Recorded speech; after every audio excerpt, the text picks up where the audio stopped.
Welcome book lovers to Creatives on the Couch, presented by ASJ Publishing.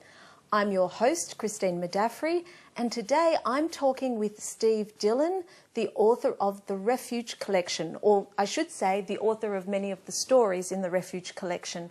Welcome to the couch, Steve. Thanks, Chris. Good to be here. Yeah, so I'm publishing it, and I'm contributing editor, so I'm writing some of the stories and editing some of the stories, and there's a whole team of us on board as writers and artists. So, right. Thanks.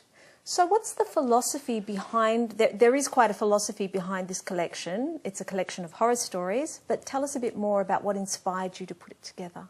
Sure, thanks. So I think the first thing is that it's driven by compassion for refugees. And there's a clear distinction between refugees and asylum seekers, which we can talk about later if you want. But refugees that have already been welcomed into the country, Australia, UK, or a different country, but they need some help when they arrive to actually settle in, adjust, and to be accommodated by the environment that they moved into. Yeah, so and start to feel comfortable. Yeah, and also so they don't feel alienated. So they can deal with issues like displacement, for example, where you feel like you're in a different culture. It's not just the language barrier, it's everything, the social structures and education. And it's helping people like that to find a place for themselves where they can feel comfortable. So how did it get started? Was there a specific moment? Were you watching a particular issue on? I think I'm only just thinking back now how it did start. And I think when I was in the UK on holiday visiting my mum last year. In Liverpool? Well, actually, she's in the south of England now. She's 88. Right. But while I was there, I was watching TV and I just caught a snippet of a news programme about refugees. And I think just the imagery stuck in my mind and the feeling of, wow, what if I was one of those people?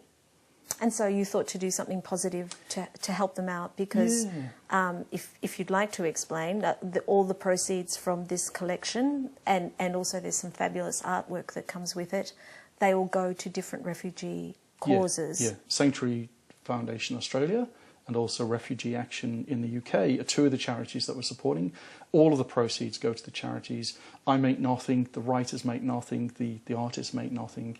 The only money that doesn't go to them is the actual, so when you buy on Amazon or Smashwords, they take a percentage, but the rest of the money goes in and goes off to the charities. That's fantastic. Yeah. And so far it's been successful? Yeah, it's attracting a lot of attention actually. We've got over 20 writers and artists worldwide, and some of these people are very, very big household names in the genre. And they're wanting to contribute to do their bit. So people like Ramsey Campbell, he's probably one of the most famous writers in the horror genre worldwide. So he's contributed a story which we've adapted for the Refuge Collection. Fantastic. And the reason for that is the Refuge Collection is all set in one town called Refuge. So it's a little bit different. All of the tales from all of the writers are all set in the same place. And even Ramsey's story has been adapted to fit in with all of the other stories. So they all interlink over time. But just a little bit more about you yourself before we get into some of the stories in the collection. You're a boy growing up in Liverpool. When did you decide to become a writer? How did that happen? Oh, so my first poem was read out on Radio Merseyside when I was still in primary school. So I guess it's always been in me, writing and drawing, and then later on painting. So that must have been very exciting as a boy. Oh, it was. A primary school boy? Primary school. But you know what? They said I was too shy to read it out myself, so they got my friend to read it out for me. And right there, right at that moment, I thought, oh, I didn't know the word at the time, but I felt alienated in a way, that I didn't have the right voice for radio. Oh. So how interesting is that? But so you were writing poetry in primary school? Yeah, and that was about Tutankhamun, actually. And there's a very strong Egyptian, there's an Egyptian goddess in the Refuge Collection. She comes into it in volume 3, actually, in the third part of the Empath's Tale. Actually, we should let people know that this is just the first volume, and there are 5 volumes to... 6. There'll be 6 in total. In all, yes, so 5 more volumes to come. Actually, the second one is published now online. Oh, right. I only have the printed proof of the first volume. Right. Second volume is published online. The third volume is about to go. So we're almost halfway through. Fantastic. And you're collating and editing them all, which is a huge job. Yeah. And then I've got other people editing my stories, because it's always good to have more experienced writers and editors looking at your stuff. Yeah, there's a lady from New Zealand, Lee Murray. she's an accomplished writer. She actually wrote one of the stories in the first volume. Right. And she actually edits my work for me and does a great job and picks up a lot of things. And then there's another guy from Victoria called Noel Oswaldini. Yes. And he has a story in the second collection. Yes. So it's not just writers and artists. We've got a lot of accomplished and award-winning editors on board as well, and contribitors. Because yes. a note to all writers is you write your first draft and you think it's perfect and you think there are no mistakes, and there always are. There's always mistakes. Someone will yes. always find something. So Yeah. it is good to get a second eye or an outside eye to look it over.